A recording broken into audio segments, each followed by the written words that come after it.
زرپرستی بہت بڑی لعنت ہے، مگر پاکستان کی سوسائٹی پوری طرح زرپرستی کی گرفت میں جکڑی ہوئی ہے۔ لوگوں کی برتری اور کمتری زر و دولت سے ناپی تولی جاتی ہے۔ شرفا بھی وہی کہلاتے ہیں جن کے ہاں نمود و نمائش کے لیے اور لٹانے کے لیے دولت ہے۔ یہ دولت خواہ ناجائز رائے سے ہی حاصل کی گئی ہو۔ زرپرستی نے قوم میں ایمان فروش، جسم فروش اور ملی وقار فروش پیدا کیے ہیں۔ یہ کہانی پاکستانی پولیس کے ایک ریٹائرڈ ڈی ایس پی میر حبیب الحسن کی زبانی سنا رہا ہوں، اور یہ ایک سچی کہانی ہے۔ ان کا مختصر سا تعارف کرا دوں۔ دوسری جنگ عظیم کے دوران دلی پولیس میں میر ضمیر الحسن میرے رفیق کار تھے۔ وہ پاکستان میں ایس پی کے عہدے سے ریٹائر ہوئے اور کچھ عرصہ بعد انتقال کر گئے۔ ان کے بھائی میر حبیب الحسن پنجاب پولیس میں تھے، لکھینہ ضلع بجنور کے رہنے والے تھے۔ پاکستان مرز وجود میں آیا تو ہندوستان سے ہجرت کر کے آئے۔ آج کل راول پنڈی میں مقیم ہیں۔ میر حبیب الحسن نیک نامہ آفیسر تھے، مٹھی گرم کرانے کے سخت خلاف تھے۔ ان میں چونکہ ایمان کی حرارت تھی، اس لیے وہ اپنی مٹھی کو سرد رکھا کرتے تھے۔ اس وصف کی بدولت انہوں نے بعض پراسرار وارداتوں کی تفتیش کی ہے، جن کا کوئی کھوج کھرا ہی نہ تھا۔ یہ واردات جو میں سنانے لگا ہوں پراسرار نہیں تو عدم پتہ تو ضرور بن چلی تھی، مگر میر حبیب الحسن کی فرض شناسی نے اس کا سراغ پا لیا۔ قابل توجہ امر یہ ہے کہ جس کی درخواست پر میر صاحب نے کارروائی کی وہ ان پڑھ اور غریب آدمی تھا۔ سوسائٹی میں اس کی حیثیت چیونٹی کے برابر بھی نہیں تھی، اور جن کے خلاف درخواست دی گئی تھی وہ روپے پیسے والے اور حیثیت والے افراد تھے۔ بڑے برائے مصلحت افراد کے نام صحیح دیے جا رہے ہیں۔ کہانی میر صاحب کی زبانی سنیے۔ 1957 کا واقعہ ہے کہ ضلع راول پنڈی کے ایس پی نے مجھے ایک آدمی کی درخواست دیکھ کر اس پر کارروائی کرنے کو کہا۔ یہ درخواست ضلع گجرات کے گاؤں کے ایک آدمی نے 2 اشخاص کے خلاف دی تھی۔ یہ دونوں سگے بھائی تھے اور خوشحال زمیندار تھے۔ درخواست دینے والا غریب آدمی تھا۔ اس نے آئی جی کو درخواست دی تھی کہ اس کا بیٹا ان 2 سگے بھائیوں کا ملازم تھا۔ ان بھائیوں کو عاصم اور قاسم کہہ لیں آپ۔ یہ دونوں مری کی سیر کو گئے تو ملازم کریم کو بھی ساتھ لے گئے اور کریم کے باپ یعنی کہ درخواست دہندہ کو بھی ہمراہ لے گئے۔ مری میں اگلے روز عاصم اور قاسم پیدل سیر کو نکلے اور اپنے ملازم کریم اور اس کے باپ کو یہ کہہ کر ساتھ لے لیا کہ آؤ تمہیں بھی سیر کرا لیں۔ گاؤں کا مسلی بھی ان کے ساتھ تھا۔ عاصم اور قاسم پہاڑیوں کے اندر جنگل میں چلے گئے۔ ایک جگہ کریم کا پاؤں پھسلا اور وہ 40-50 فٹ گہری کھائی میں جا گرا اور مر گیا۔ کریم کے باپ نے اسے گرتے نہیں دیکھا تھا۔ اسے عاصم اور قاسم نے بتایا تھا کہ کریم کا پاؤں پھسلا اور وہ گر پڑا ہے۔ اس حادثے کو کوئی 1.5 مہینہ گزر گیا تھا۔ اب باپ نے اس شک کا اظہار کیا تھا کہ اس کا بیٹا گرا نہیں، اسے قتل کی نیت سے گرایا گیا تھا۔ پولیس نے اپنے شک کی حمایت میں ایسے حقائق بیان کیے کہ اس کا شک بلا جواز معلوم نہیں ہوتا تھا۔ میں نے تفتیش کی ابتدا کر دی۔ میں نے کریم یعنی متوفی یا مقتول کے باپ کو اور ان افراد کو جن کا باپ نے درخواست میں ذکر کیا تھا راول پنڈی کی بجائے مری میں طلب کیا، کیونکہ جائے واردات کا تھانہ مری تھا۔ سب سے پہلے کریم کے باپ سے کہا کہ اس نے درخواست میں جو کچھ لکھا ہے وہ پوری تفصیل سے بیان کرے۔ معلوم ہوا کہ اس شخص نے درخواست لکھوائی تھی، خود لکھنا پڑھنا نہیں جانتا تھا۔ اس نے عاصم اور قاسم کے متعلق بتایا کہ خوشحال زمیندار ہیں اور کاروبار بھی کرتے ہیں۔ ایک روز انہوں نے اس کے بیٹے کریم کو بلایا اور کہا کہ وہ اسے اپنے ہاں ملازم رکھیں گے۔ یہ دونوں بھائی کریم کے باپ کے دور پار کے رشتہ دار بھی تھے۔ کریم کی عمر 20 سال تھی، وہ پٹھانی ماں کا بیٹا تھا۔ کریم کے باپ نے یہ عورت دیر یا سوات کے علاقے سے خریدی اور اس کے ساتھ شادی کی تھی۔ خوبصورت عورت تھی۔ کریم ان کا اکلوتا بیٹا تھا۔ کریم کے باپ سے ان بھائیوں نے کہا کہ وہ کریم کو اپنے کاروبار میں لگا رہے ہیں، اس سے وہ بہت روپیہ کمائے گا اور ان لوگوں کے دن پھر جائیں گے۔ کریم کے باپ کو کیا اعتراض ہو سکتا تھا؟ اس نے بصدد خوشی اپنا اکلوتا بیٹا عاصم اور قاسم کے حوالے کر دیا۔ بوڑھے باپ نے دیکھا کہ وہ اس کے بیٹے کے ساتھ ملازموں والا سلوک نہیں کرتے، بلکہ اسے تو انہوں نے اپنا بھائی اور بیٹا بنا لیا تھا۔ لوگوں نے بھی دیکھا اور باتیں کرنے لگے کہ اپنے ملازموں کے ساتھ کوئی اتنا اچھا سلوک نہیں کرتا۔ 1 مہینہ گزرا ہوگا کہ عاصم اور قاسم نے کریم کے باپ سے کہا کہ وہ اسے اور اس کے بیٹے کو اپنے ساتھ مری لے جائیں گے اور وہاں کی سیر کرائیں گے۔ باپ اپنے بیٹے کی وجہ سے اس کے مالکوں کو ناراض نہیں کرنا چاہتا تھا۔ وہ ساتھ جانے کے لیے تیار ہو گیا۔ یہ پارٹی جب مری کے لیے روانہ ہوئی تو کریم کے باپ نے دیکھا کہ گاؤں کا مسلی بھی ان کے ساتھ جا رہا تھا۔ غریب اور ان پڑھ باپ یہ سمجھا کہ یہ امیر لوگ ہیں، سیر سپاٹے کے لیے جا رہے ہیں، اس لیے نوکروں چاکروں کو اپنی سہولت کے ساتھ لیے جا رہے ہیں۔ وہ مری گئے اور مسلی کو کریم اور اس کے باپ کو ایک ہوٹل میں جہاں انہیں قیام کرنا تھا چھوڑ کر عاصم اور قاسم کہیں چلے گئے اور شام کے بعد واپس آئے۔ دوسرے دن بھائیوں نے کریم کے باپ سے کہا کہ چلو تم تینوں کو بھی سیر کرا لائیں۔ چنانچہ یہ پوری پارٹی سیر کو نکل گئی۔ دونوں بھائی انہیں شہر سے دور تھوڑی دور لے گئے اور آگے جا کر ایک کچے راستے پر ہو لیے جو پہاڑوں اور جنگل میں سے گزرتا تھا۔ اس راستے پر جاتے جاتے بڑے بھائی عاصم نے کریم کے باپ کو اپنے ساتھ رکھا۔ اس دوران ان میں اور چھوٹا بھائی قاسم کریم اور مسلی کے ساتھ آگے نکل گیا۔ اس دوران ان میں بڑی اچھی گپ شپ چلتی رہی۔ آگے جا کر یہ راستہ اتنا زیادہ مڑتا تھا کہ موڑ سے آگے کچھ نظر نہیں آتا تھا۔ قاسم، کریم اور مسلی موڑ مڑ گئے اور پیچھے والوں کی نظروں سے اوچھل ہو گئے۔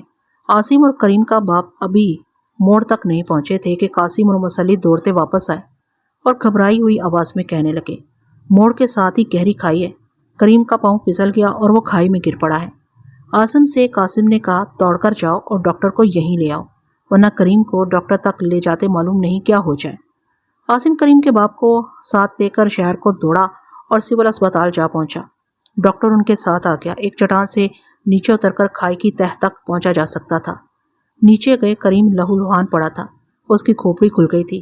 ڈاکٹر نے اسے دیکھ کر کہا کہ یہ تو مر چکا ہے، بہتر ہوگا کہ اس حادثے کی اطلاع مری تھانے میں دے دیں، ورنہ پولیس کوئی مشکل پیدا کر دے گی۔ جس باپ کا اکلوتا اور جوان بیٹا یوں مر جائے، اس کی جذباتی کیفیت کا آپ اندازہ کر سکتے ہیں۔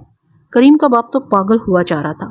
عاصم نے تھانے جا کر یہ رپورٹ لکھوائی کہ وہ سیر کو جا رہے تھے کہ ان کا ملازم پاؤں پھسلنے سے کھائی میں گر پڑا اور مر گیا ہے۔ تھانے دار نے دفعہ 74 یعنی کہ حادثاتی موت کے تحت جائے حادثہ پر جا کر تفتیش کی۔ تھانے دار جب قاسم اور مسلی کے بیان قلم بند کر رہا تھا، عاصم نے کریم کے باپ سے کہا کہ وہ تھانے دار کو یہ بیان دے کہ اس نے اپنی آنکھوں سے کریم کو پھسلتے اور گرتے دیکھا ہے، حالانکہ باپ نے نہیں دیکھا تھا۔ عاصم نے اسے کہا کہ اس نے یہ بیان نہ دیا تو کریم کی لاش پوسٹ مارٹم کے لیے چلی جائے گی، اس کی چیر پھاڑ ہوگی اور وہ لاش کو اپنے گاؤں نہیں لے جا سکے گا۔ باپ کی عقل تو پہلے ہی ماری ہوئی تھی۔ اس نے تھانے دار کو یہی بیان دیا کہ اس کا بیٹا اس کے سامنے پاؤں پھسلنے سے گرا ہے۔ اب جبکہ وہ مجھے بیان دے رہا تھا، اس نے کہا کہ اس کا وہ بیان غلط تھا۔ اس نے وہ بیان عاصم کے کہنے پر اعتبار کر کے اس لیے دے دیا تھا کہ اسے بیٹے کی لاش نہیں ملے گی اور لاش کو چیر پھاڑ دیں گے۔ غریب اور ان پڑھ دیہاتی پولیس کے طور طریقوں اور قانون سے ناواقف تھا۔ اب وہ مجھے بیان دے رہا تھا کہ اس نے بیٹے کو گرتے نہیں دیکھا تھا۔ تھانے دار نے جب دیکھا کہ مرنے والے کا باپ کہہ رہا ہے کہ اس کا بیٹا حادثاتی طور پر مرا ہے تو شک کی کوئی گنجائش نہیں رہتی۔ اس نے اسے حادثاتی موت قرار دے کر لاش ان لوگوں کے حوالے کر دی۔ وہ لاش اپنے گاؤں لے گئے اور دفن کر دی۔ چند دنوں بعد کریم کے باپ کو بذریعہ ڈاک ایک چٹھی ملی جو انگریزی زبان میں لکھی تھی۔ باپ نے گاؤں کے پڑھے لکھے لوگوں کو چٹھی دکھائی۔ انہوں نے اسے بتایا کہ اس کے مرحوم بیٹے نے اپنی انشورنس کرائی ہوئی تھی۔ انشورنس کمپنی نے قسط کی یا دہانی کرائی تھی۔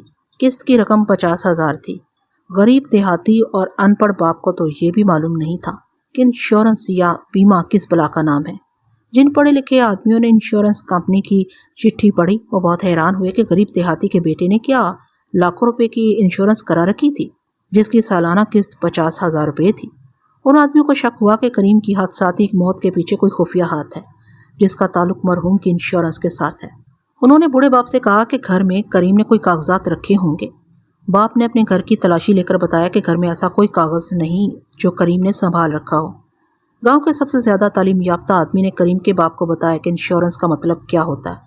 اگر انشورنس کرانے والا جلدی مر جائے تو اس کے پسماندگان کو کتنا مالی فائدہ ہوتا ہے۔ گاؤں کے دانش مند لوگوں کو عاصم اور قاسم پر شک ہوا، اور جب انہوں نے اس پر غور کیا کہ یہ دونوں بھائی کریم کے ساتھ نوکروں جیسا نہیں بھائیوں اور بیٹوں جیسا سلوک کرتے تھے تو ان کا یہ شک یقین میں بدلنے لگا کہ ان بھائیوں نے کریم کی انشورنس کرا کے اسے مری لے جا کر قتل کر دیا ہے اور اب وہ انشورنس کی رقم وصول کریں گے۔ ان لوگوں نے کریم کے باپ کو OIG کے نام درخواست لکھ دی۔ اس اثنا میں متعلقہ انشورنس کمپنی کو اطلاع ملی کہ کریم کی انشورنس ہوئی تھی اور وہ مر گیا ہے۔ کوئی بھی انشورنس کمپنی تفتیش کے بغیر انشورنس کی رقم نہیں دیا کرتی۔ اس کمپنی کو پتہ چل گیا کہ کریم کے باپ نے IG کو درخواست دی ہے اور IG کے حکم سے پولیس تفتیش کر رہی ہے۔ کمپنی نے اپنا ایک وکیل مری بھیج دیا۔ یہ وکیل بعد میں پنجاب ہائی کورٹ کے چیف جسٹس ہو گئے تھے۔ یہ بڑے قابل وکیل تھے، مجھے ملے اور تفتیش کا جائزہ لینے لگے۔ ان کی وساطت سے میں نے کریم کی انشورنس کے کاغذات دیکھے۔ ان سے مجھے بڑا ہی اہم سراغ مل گیا۔ کریم نے اس کمپنی سے ایسی انشورنس کرائی تھی کہ طبی موت کی صورت میں کریم کے پسماندگان کو 6.5 لاکھ روپیہ ملنا تھا اور حادثے سے موت واقع ہونے کی صورت میں 13 لاکھ روپیہ ملنا تھا۔ اس پالیسی کا پریمیم 50,000 روپیہ سالانہ تھا۔ سوال پیدا ہوتا تھا کہ کریم جیسا غریب نوکر اتنی زیادہ سالانہ رقم ادا کرنے کے قابل تھا۔ اگلا سوال یہ تھا کہ کریم کی موت کے بعد انشورنس کی رقم کس سے ملنی تھی؟ کاغذات میں عاصم اور قاسم کا نام لکھا تھا۔ میں نے جب یہ 2 نام پڑھے تو شک نہ رہا کہ ان دونوں بھائیوں نے کریم کی انشورنس کرائی اور اسے مری لے جا کر کھائی میں گرایا اور جان سے مار دیا۔ کاغذات سے یہ بھی پتہ مل گیا کہ انشورنس کس ایجنٹ نے کی تھی۔ اس کا نام ظاہر کرنا مناسب نہیں، اسے میں انشورنس ایجنٹ ہی کہوں گا۔ میں نے عاصم اور قاسم اور انشورنس ایجنٹ کی گرفتاری کا حکم دے دیا۔ کریم کی انشورنس تو ایک واضح ثبوت تھا۔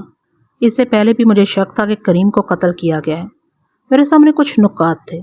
ایک یہ کہ عاصم اور قاسم کریم کے ساتھ بھائیوں جیسا سلوک کرتے تھے اور یہ سلوک اتنا اچھا تھا کہ دیکھنے والوں نے بھی محسوس کیا۔ اتنے اچھے سلوک کی وجہ کیا تھی؟ دونوں بھائی مری گئے تو کریم اور اس کے باپ کو بھی ساتھ لے گئے اور ایک مسلی کو بھی ساتھ لے لیا۔ بھائیوں نے باپ بیٹے سے کہا تھا کہ وہ انہیں سیر کرانا چاہتے ہیں۔ اتنے امیر آدمیوں کو ایسی کیا ضرورت آ پڑی تھی کہ اتنے غریب آدمیوں کو خوش کرنے کی کوشش کرتے؟ مری جا کر دونوں بھائی انہیں ویرانے کی سیر کو لے گئے۔ کیا مری میں سیر کی وہی جگہ تھی؟ میں نے چائے بکوا دیکھی تھی۔ وہاں تک پہاڑیوں کے درمیان سے کچا راستہ جاتا تھا جو محکمہ جنگلات نے اپنی ضرورت کے لیے بنا رکھا تھا۔ آگے جا کر راستہ 30 درجے کے زاویے پر مڑتا تھا۔ موڑ کھائی کے اوپر تھا۔ وہاں راستہ اتنا تنگ تھا کہ ذرا سی بے احتیاطی کھائی میں گرا سکتی تھی۔ یہ جگہ کسی بھی لحاظ سے سیر کے لیے موزوں نہیں تھی۔ جگہ خوبصورت نہیں تھی، وہاں کوئی آبشار نہیں تھی، وہاں تک سیر کے لیے کوئی بھی نہ جاتا ہوگا۔ وہ ادھر کو ہی کیوں سیر کو گئے اور مسلی بھی ساتھ لے گئے؟ مسلی کی کیا ضرورت تھی؟ اس ضرورت کو پولیس اچھی طرح سمجھتی ہے۔ کرائے کے قاتل عموماً مسلی ہوا کرتے ہیں۔ لاشوں کے اعضاء کاٹنے اور انہیں غائب کرنے کا کام بھی مسلی کیا کرتے ہیں۔ اگر عاصم اور قاسم کو سیر میں بھی نوکروں کو ساتھ رکھنے کی ضرورت تھی تو کریم اور اس کا باپ کافی تھے۔ یہ نکتہ قابل غور تھا کہ اس کچے راستے پر جاتے قاسم، کریم اور مسلی آگے نکل گئے اور عاصم اور کریم کا باپ پیچھے رہ گئے۔ آگے والے تینوں آدمی موڑ مڑ گئے اور نظروں سے اوجھل ہو گئے۔ ذرا ہی دیر بعد مسلی نے بتایا کہ کریم کھائی میں گر پڑا ہے۔ میرے لیے یہ سمجھنا مشکل نہ تھا کہ کریم کو کھائی میں گرانے کے لیے آگے لے جایا گیا تھا۔ میں نے وہ کھائی دیکھی تھی۔ کھائی کی گہرائی کم و بیش 50 فٹ تھی اور نیچے چٹان تھی جس پر گر کر زندہ رہنا ناممکن تھا۔ عاصم، قاسم، مسلی اور انشورنس ایجنٹ گرفتار ہو چکے تھے۔ میں انہیں چائے وقوع پر لے گیا اور انہیں کہا کہ وہ اس راستے پر جس طرح چل کر خطرناک موڑ پر پہنچے تھے اسی طرح چلیں اور جہاں سے وہ آگے پیچھے ہوئے تھے ویسے ہی ہو کر دکھائیں۔ میں جو کارروائی کر رہا تھا اسے ریکنسٹرکشن آف کرائم کہتے ہیں، یعنی واردات کرا کے دیکھنا کہ کس طرح اس کا ارتکاب کیا گیا تھا۔ آگے جا کر قاسم اور مسلی آگے ہو گئے۔ میں ان کے ساتھ موڑ تک گیا، گھوم کر دیکھا۔ مجھے عاصم اور کریم کا باپ نظر نہیں آ رہے تھے۔ میرے پوچھنے پر قاسم نے بتایا کہ یہاں کریم کا پاؤں چادر میں اٹک گیا تھا، اس سے وہ کھائی میں جا پڑا۔ میں نے اسے ایک چادر دے کر کہا وہ بتائے کہ چادر میں کریم کا پاؤں کس طرح اٹکا تھا۔ قاسم نے اداکاری کی بہت کوشش کی مگر وہ ایک ڈی ایس پی کو جس کا پالا سینکڑوں قاتلوں اور مجرموں کے ساتھ پڑ چکا تھا چکما نہ دے سکا۔ میں ان سب کو تھانے لے آیا اور ایس ایچ او سے کہا کہ عاصم، قاسم، مسلی اور انشورنس ایجنٹ کے خلاف زیر دفعہ 302 یعنی کہ قتل کاغذات تیار کریں۔ تفتیش کے لیے ایک انسپیکٹر مقرر کیا گیا۔ میرا کام ختم ہو چکا تھا لیکن میں تفتیش میں ساتھ رہا۔ میں نے عاصم اور قاسم سے الگ الگ پوچھ گچھ کی۔ انہیں کہا کہ وہ میرے ان سوالوں کے تسلی بخش جواب دے دیں اور چھٹی کریں۔ انہوں نے کریم کی انشورنس کیوں کرائی، انشورنس حادثے کی کیوں کرائی اور اتنی زیادہ رقم کی کیوں کرائی؟ وہ مری کی سیر کے لیے کریم، اس کے باپ اور مسلی کو کیوں ساتھ لے گئے تھے؟ اگر وہ اپنے آپ کو نواب یا مہاراجے سمجھتے تھے اس لیے نوکروں کو ساتھ لے گئے تھے تو دونوں بھائی آگے آگے اور تینوں نوکر پیچھے پیچھے کیوں نہیں؟ انہیں اس خطرناک راستے پر سیر کے لیے جانے کی کیا سوچی تھی؟ انہوں نے کریم کے باپ سے یہ کیوں کہا تھا کہ وہ تھانے دار کو یہ بیان دے کہ اس نے بیٹے کو اپنی آنکھوں سے گرتے دیکھا تھا؟ دونوں اتنے گھبرائے اور بوکھلائے ہوئے تھے کہ کسی ایک بھی سوال کا تسلی بخش جواب نہ دے سکے۔ یہ واضح تھا کہ انہوں نے 50,000 روپے کی ایک قسط دے کر 13 لاکھ روپیہ حاصل کرنے کے لیے کریم کی انشورنس کرائی اور اسے مری لے جا کر ایسے طریقے سے قتل کیا کہ یہ حادثہ لگتا تھا، مگر انہیں عدالت میں مجرم ثابت کرنے کے لیے ثبوت اور شہادت کی ضرورت تھی۔ قتل کا کوئی عینی شاہد نہیں تھا۔ مقتول کا باپ پولیس کو یہ بیان دے چکا تھا کہ اس نے اپنے بیٹے کو پاؤں پھسلنے سے کھائی میں گرتے اپنی آنکھوں سے دیکھا۔ بے شک اس نے درخواست میں لکھا تھا کہ اس نے عاصم اور قاسم کے کہنے پر یہ بیان دیا تھا، مگر عدالت میں وہ ایسا شک پیدا کر سکتا تھا جس کا فائدہ ملزموں کو ملا کرتا اور وہ بری ہو جاتے ہیں۔ اس کا علاج وعدہ معاف گواہ تھا۔ مجھے ملزموں میں سے کسی ایک کو وعدہ معاف گواہ بنانا تھا۔ عاصم اور قاسم اقبال جرم سے صاف انکار کر رہے تھے۔ دونوں بھائی حد سے ذہین اور چالاک تھے اور ان میں جرات بھی تھی، لیکن جرم کا بوجھ جب ضمیر پر پڑتا ہے تو عقل ماری جاتی ہے۔ قتل کے بعد ضمیر کا رد عمل بڑا ہی شدید ہوتا ہے۔ ان بھائیوں نے دولت کے لالچ میں ایک بھیانک جرم کا ارتکاب کیا تھا، مگر یہ نہیں سوچا تھا کہ وہ ایک بے گناہ انسان کا قتل چھپا نہیں سکیں گے۔ میں نے مسلی کو گھیرا اور اسے بتایا کہ یہ ثابت ہو چکا ہے کہ وہ کریم کے قتل میں شامل تھا، لہٰذا اسے سزائے موت ملے گی۔ اگر وہ سزا سے بچنا چاہتا ہے تو وعدہ معاف گواہ بن جائے اور قتل کی ساری کہانی سنا دے۔ وہ مان گیا۔ اس نے بتایا کہ وہ عاصم اور قاسم کا قابل اعتماد آدمی ہے۔ اسے انشورنس کے متعلق معلوم نہیں تھا۔ وہ جانتا تھا کہ انشورنس کیا ہوتی ہے۔ اس نے بتایا کہ دونوں بھائیوں نے جب مری جانے کا ارادہ کیا تھا تو انہوں نے اسے ساتھ لے جانے کا یہ مقصد بتا دیا تھا کہ کریم کو کسی کھائی میں گرا کر قتل کرنا ہے، اسے حادثہ ظاہر کرنا ہے۔ اس کا مسلی کو بہت سا انعام ملنا تھا۔ یہ سب لوگ مری چلے گئے اور ایک ہوٹل میں قیام کیا۔ اسی شام دونوں بھائی کوئی ایسی جگہ دیکھنے چلے گئے جہاں سے کریم کو گرانا تھا۔ واپس آ کر انہوں نے مسلی کو بتایا کہ وہ بڑی اچھی جگہ دیکھ کر آئے ہیں۔ کھائی اتنی گہری ہے کہ کریم گر کر بچ نہیں سکے گا۔ دوسرے دن وہ کریم اور اس کے باپ کو ساتھ لے کر کریم کی موت کی منزل کی طرف چلے گئے۔